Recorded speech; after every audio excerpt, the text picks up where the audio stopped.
They say 90% of games start with easy tutorial level. And that is certainly true. Welcome to easy tutorial level. I've disabled tutorials, but that doesn't mean that this will be any less easy. Welcome to the Simpin Hit and Run. In this video, we're going to get into my vehicle, which is this nice pink car. I'm going to drive to the Quickie Mart, which nicely they've given me green arrows. I don't know why we're driving on the right side of the road. That seems incorrect to me as a Brit, but I will follow the rules of the country that we are in, and right now that is Springfield, USA. So go to the Quickie Mart, enter the Quickie Mart, and let's see what we find in the Quickie Mart. This game's such a cool game. Okay, that doesn't really mean anything. I really like this game. I enjoyed it a lot as a kid. I wasn't allowed Grand Theft Auto as a kid, which is the right thing, by the way. A lot of people, like, played Grand Theft Auto at, like, 12. Like, come on. I'm not, like, super, strict about it. If your kid's 15, whatever, I don't think GTA is the most harmful thing that 15-year-olds are doing. In fact, I've seen younger people vaping. But I do seriously think that, like, kids, primary school kids especially, should not be playing Grand Theft Auto. There's a lot of stuff in those games that they shouldn't be introduced to through that environment. It would be better if, drugs, sex, rock and roll, all of that stuff should be taught in a classroom and not... I just hit a guy and the police don't give a shit. Like, I've got slightly more on the scale, but not that much. But yeah, that's the kind of stuff that I do think should at least be introduced in a classroom and not through a video game, which kind of aggrandizes those things. But not to be a prude. I'm not saying I just. Are we racing? Yeah, this is the race mission. This one's easy, but like I always messed it up as a kid. I actually got really far in this game as a kid, but I never beat it. What was the mission? You have to like deliver uranium or something, but if you hit anything at all, you fail the mission. I guess because the uranium like explodes or something, but it's like, oh, I'm not going to church. You know me, I just love the Lord. I love the Lord so much, I went straight to church. No, I'm trying to go to school.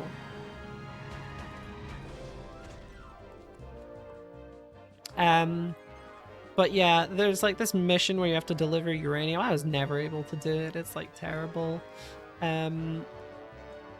But yeah, we have to deliver something to Lisa before the teacher or whatever. This game, incidentally, is also the funniest Game Grumps video of all time. It was on what was their multiplayer? Game Grump Arcade or something? I don't remember what it was. They had a series that was they always had guests on, and they were like, there was like Oni Plays and someone else, I think, and it was a really funny video.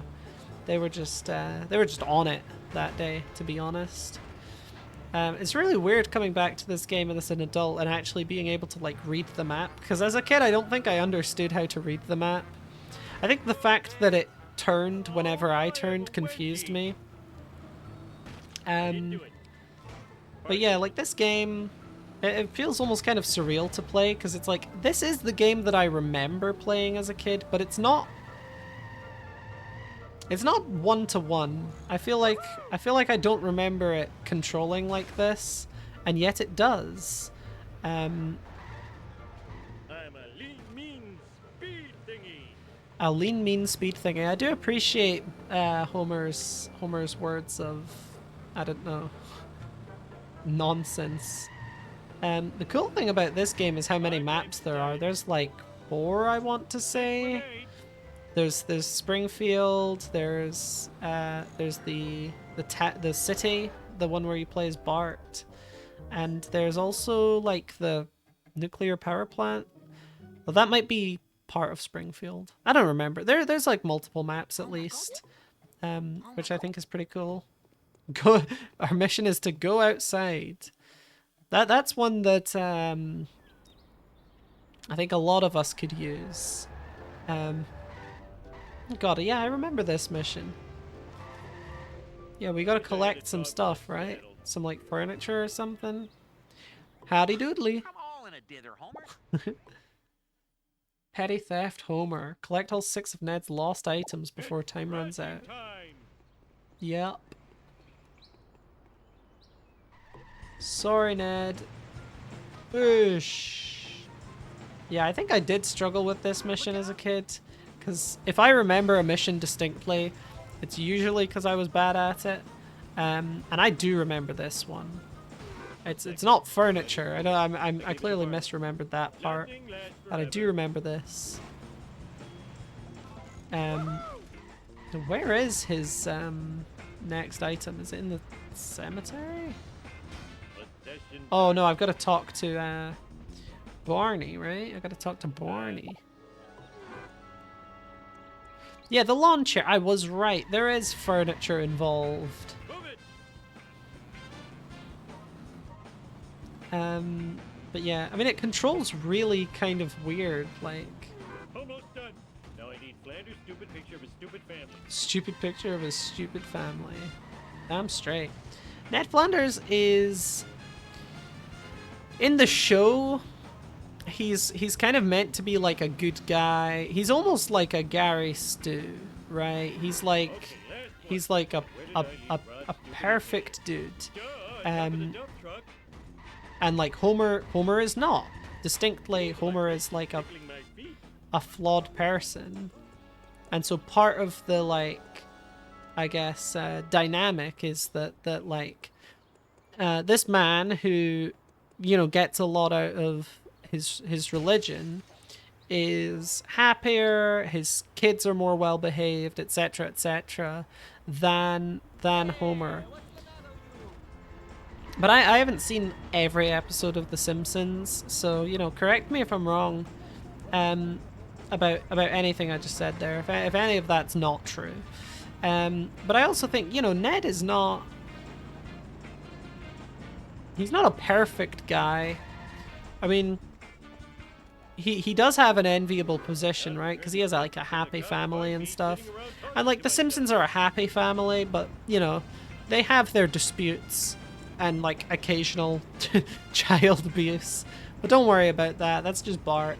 That's just Bart. He probably deserves it, let's be honest. But I think the thing with Ned is like, you know, there's definitely got to be some cracks, right? Like he can't be as perfect as he seems, I think is what I'm thinking. Howdy doodly. Because you know, behind every great man is skeletons in his closet, I guess. S-M-A-R-T. Boom. Smart. I did just steal someone's car. I feel like the police are not sensitive enough. Like, you can run people over, you can, God, I remember just kicking people repeatedly to get the police up so I could, like, run away from them. Go outside, sure. Get into my vehicle, sure.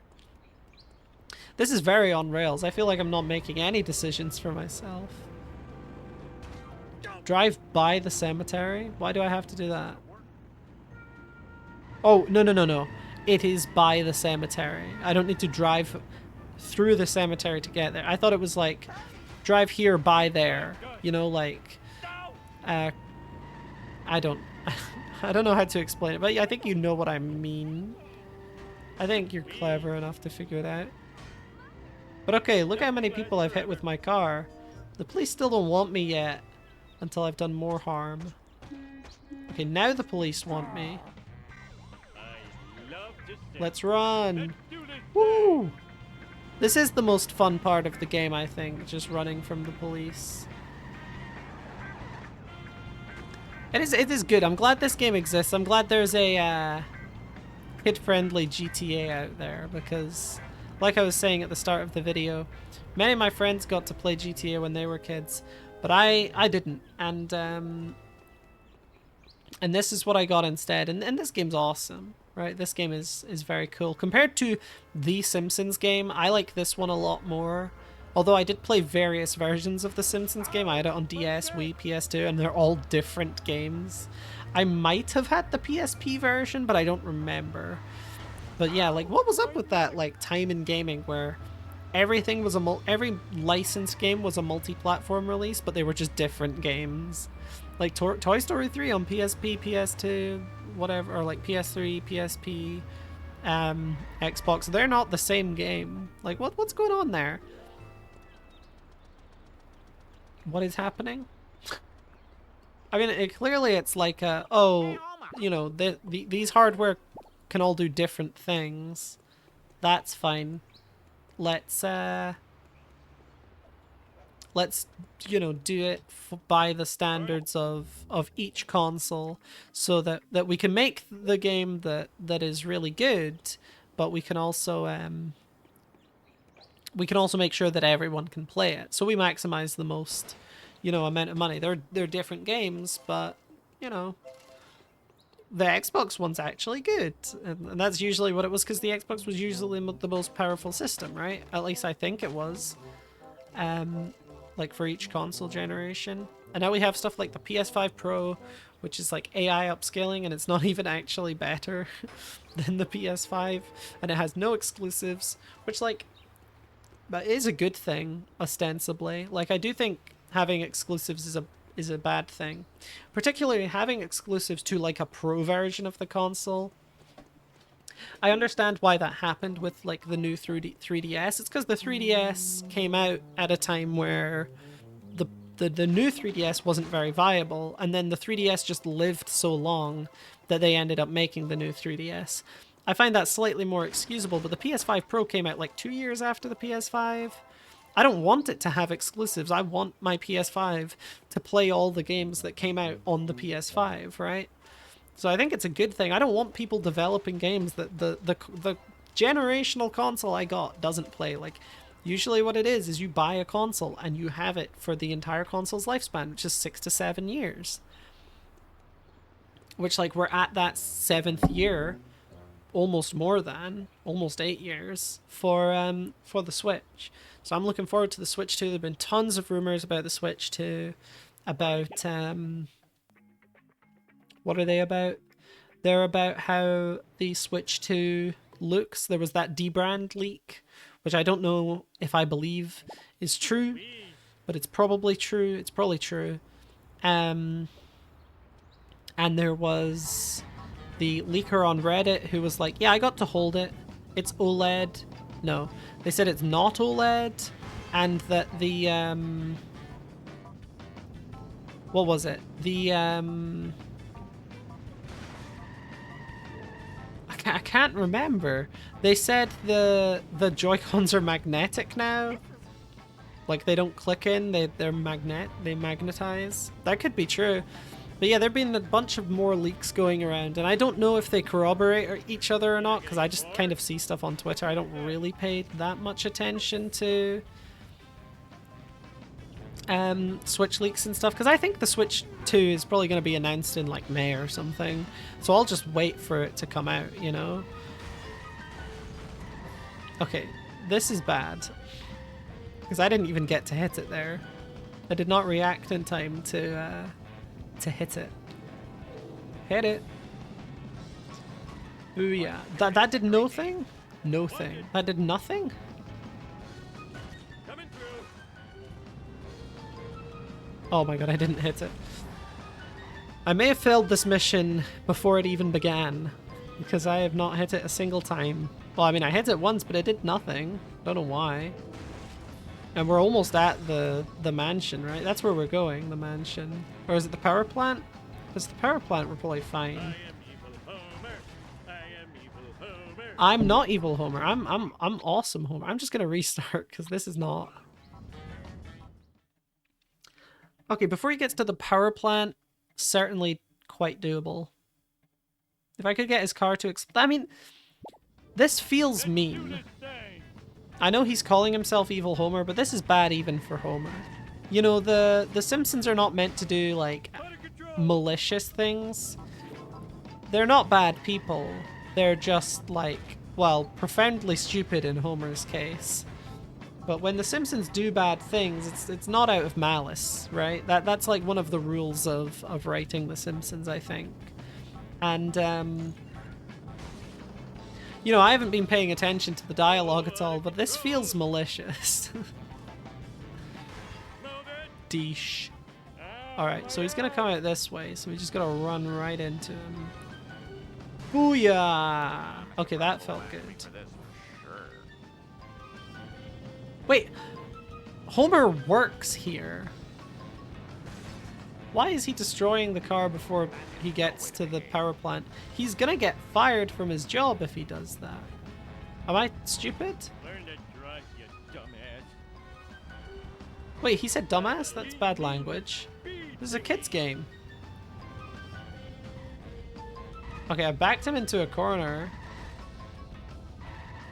So he's actually doing the damage to him. So he drove into... Hey, I just legal eagle, legal eagle. Review that clip. I think he did the wrong thing there. He bumped into me. It's not my fault his car exploded. Come on. You gonna blame that on me? No way. So yeah, I feel pretty good about that one. that felt pretty good. And now we just drive to the power plant.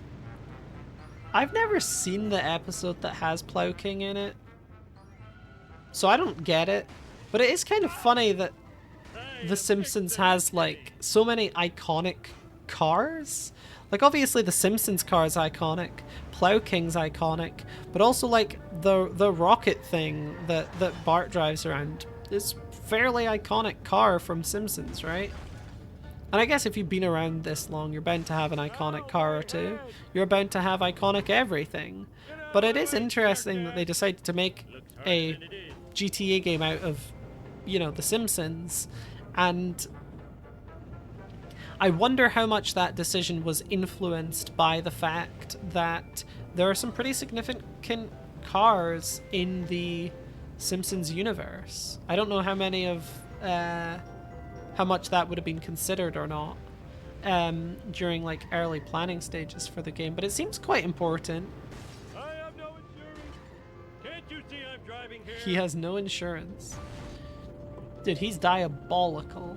He is diabolical. He's driving around the power plant. What's he doing? He's gonna jump the gap. What happened? Why did it go black? I think it's because I got stuck. Okay. To my workstation. This is the kind of thing that would get you fired instantly from a job. I know the whole joke is that, like, the safety in this power plant's not that good. Particularly if Homer is employed there. Oh, there's a run button. I'm gonna be honest, I don't think I knew there was a run button in this game. Having chest pain. At all. We did it. We got How can I to think the that control room. old sexy girls could be And watching me on the yeah, I'm internet? gonna call it there. Hope you enjoyed the video. Hope this was a trip down memory lane like it was for me. And I'll see you in the next one.